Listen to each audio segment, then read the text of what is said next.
comment below if you've been so hungover at work that you've had to spend your lunch break taking a nap in your car.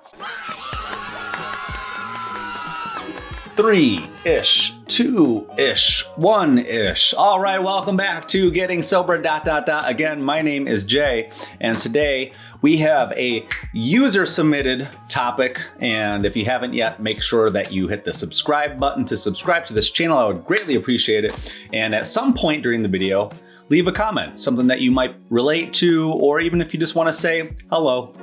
I appreciate it. So with that being said, today's topic is drinking today borrows from tomorrow's happiness. I'm sure that you've heard it before. You might have read an article or watched a video. And so I'm gonna give my thoughts on that saying and some of the observations that I have, and maybe that you also have shared in your drinking career. Isn't that a weird thing to say, a drinking career? But it kind of makes sense, doesn't it? So with regard to drinking and it stealing our happiness tomorrow, it does, honestly. I mean, that's how I felt. It was very rare that I was like, let's just go with the instance of like waking up the next morning. How often, what percentage would you say that you woke up the next day feeling fantastic, feeling great, feeling ready to tackle the day? There was a strange phenomenon, which was every now and then from drinking, I would sometimes feel a little drunk still the next morning. If I drank so much and I woke up drunk and then I was buzzed in the morning still, like I was drunk and like a little goofy and a little loopy, I would feel a little silly. I remember I used to work in a restaurant, as some of you may know, and I would go to the restaurant at like an open restaurant like at 10 o'clock in the morning, getting the restaurant ready to serve brunch.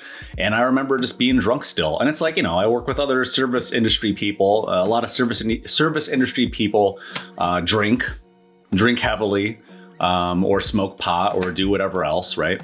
And that also was the side hustle of a lot of people that worked in the restaurant is they would side hustle some things that facilitated habits. So I remember going into work at like 10 o'clock in the morning some days and then still feeling drunk every now and then. It was something that I couldn't replicate, right? And I also knew that if I didn't, keep it going, then I was headed for where? Hangover town. I would almost always, I was just like, I knew like at 10 o'clock, I was like, oh man, I still kind of feel like silly and giddy and whatever. And I could, have a sandwich, I could have breakfast, I could pretend everything was cool. I might tell a few jokes. I might do a magic trick. I don't know what was gonna happen, but I was in a pretty good mood. And then by noon, I was not in a good mood anymore. And the hangover was starting to set in and I started to get depressed and anxious and I didn't want to be there anymore. And God forbid I had to work a double that day, which meant that I might be there all the way until midnight that day. Which is even more ridiculous. But so, what happens? What happens when we drink, right? When I was going out, and now it's interesting now though, being sober, and very recently, this past week, I started going back to my bar to play more pool. I actually went last night and I think I said hi to everybody at the bar, gave a couple of hugs, and I went into the pool table room, the side of the bar. It's like cut in half. It's like the bar side and then the pool table side. And I was the only one back there, and it was nice because I really didn't feel like talking to anybody.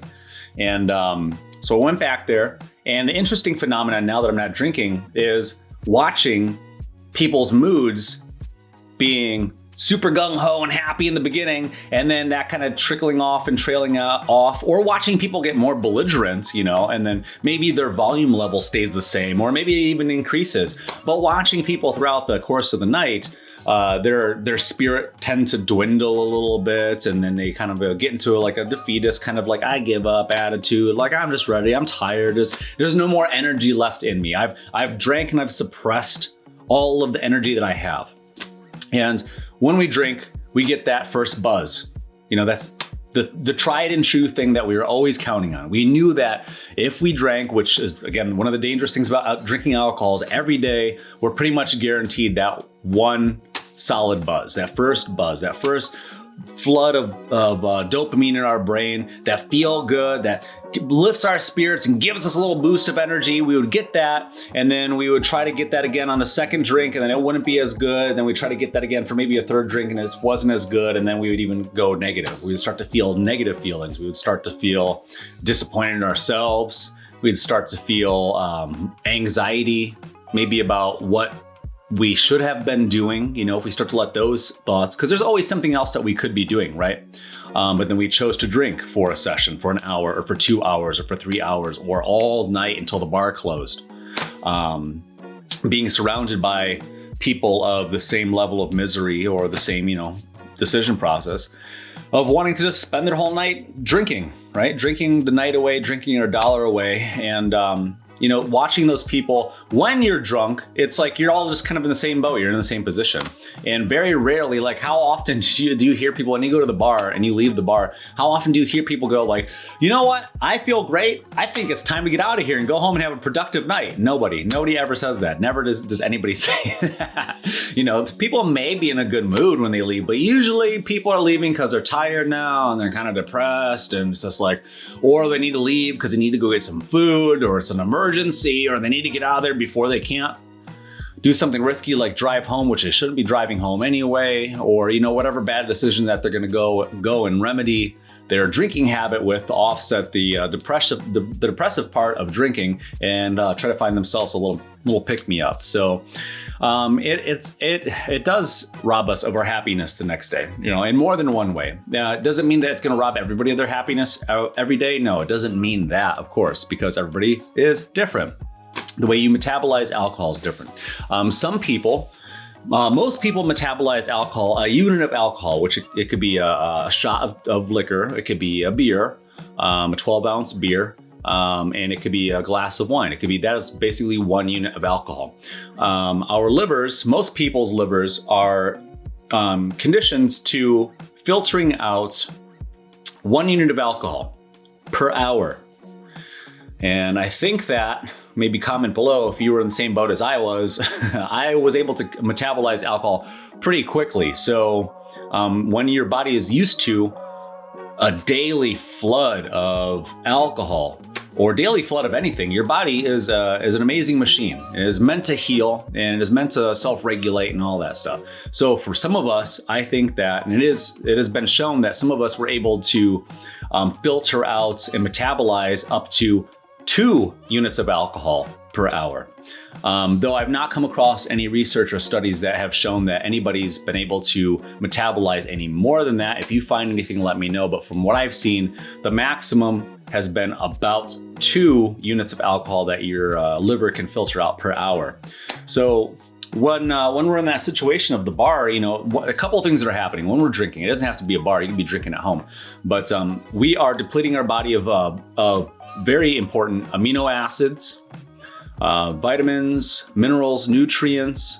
We're putting a lot of strain on our pancreas, which is something that I'm dealing with now. My pancreatic enzymes and my digestive enzymes are very low. On a scale from a healthy pancreas provides roughly 200 or more milligrams of pancreatic elastase, which is something that your pancreas secretes to help break down fats and proteins into your bloodstream to make it more available to grab those nutrients and break them down so that your body's using what you're eating in a way that is most beneficial for you.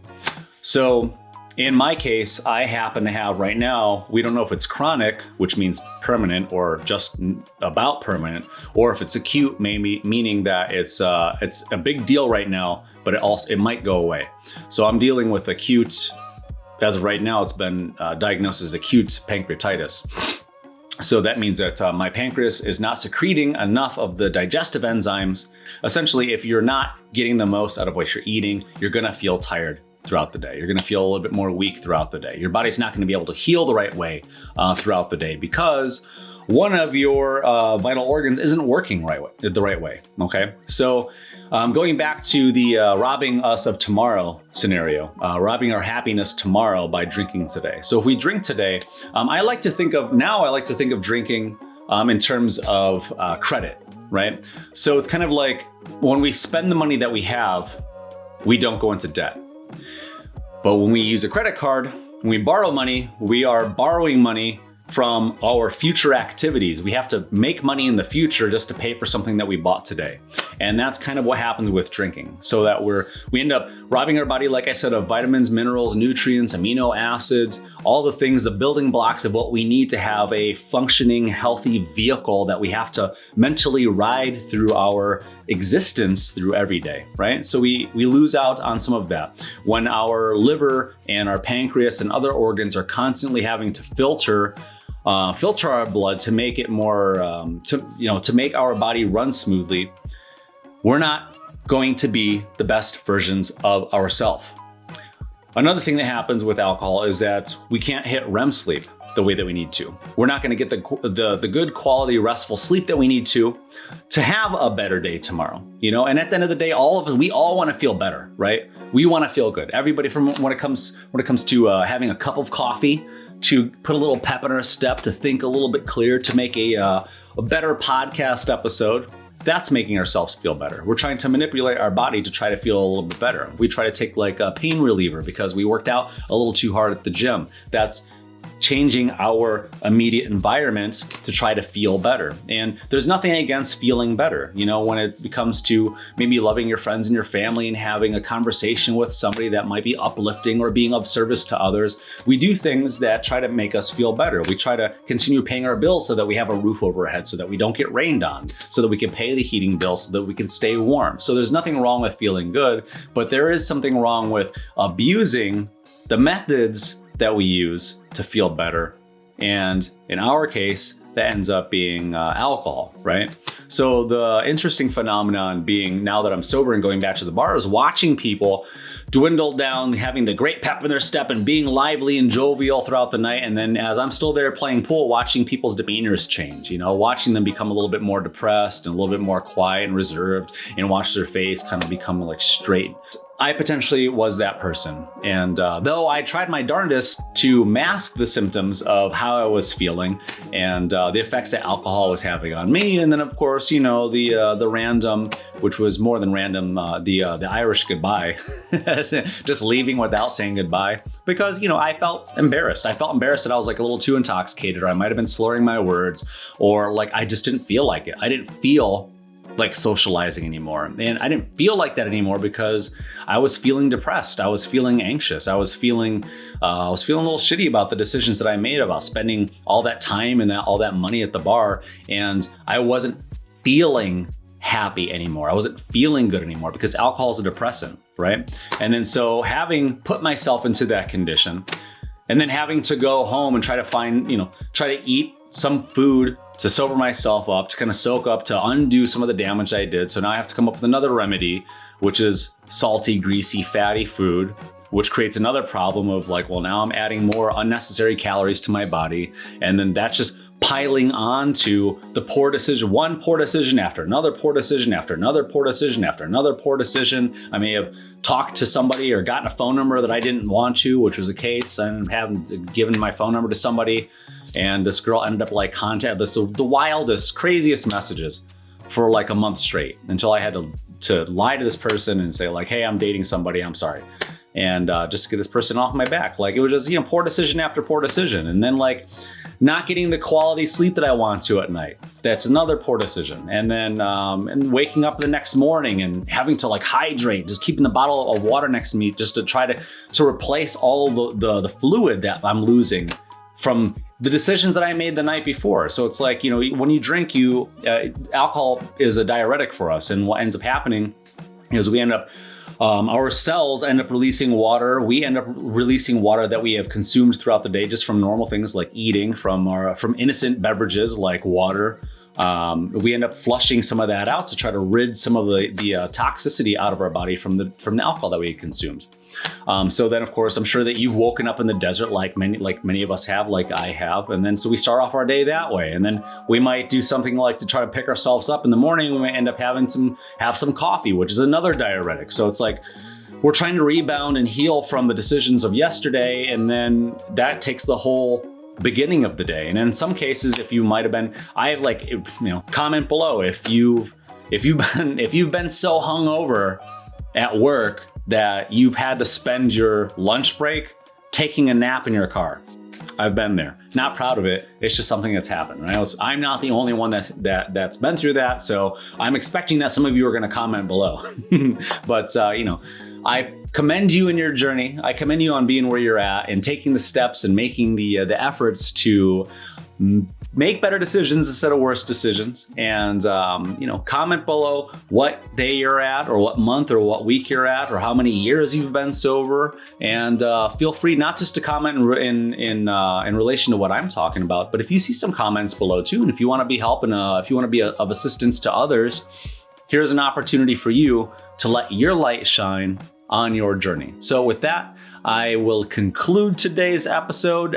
Tomorrow I am planning on, hopefully I can get it done, but tomorrow I'm hoping to get finished for you the benefits of not drinking for 90 days. It is a very long and scripted episode, and it will have the little chapter markers throughout the video so you could skip around and find the information that's relevant to you and find out what benefits that you might have to look forward to from getting sober for 90 days, which is a big milestone in my opinion. And I will mention that in the 90 days of sobriety, what to look out for, some of the pros and the cons, and it will be an extension of my video of the 20 amazing benefits of quitting alcohol for 30 days. So it will be a continuation from that video. I'm not gonna mention a bunch of the stuff from the 30 days of sobriety because I'm just going to assume that you have watched that video, and we will continue from that 30-day period to the 90-day period. So again, good luck on your journey, and I will see you in the next video.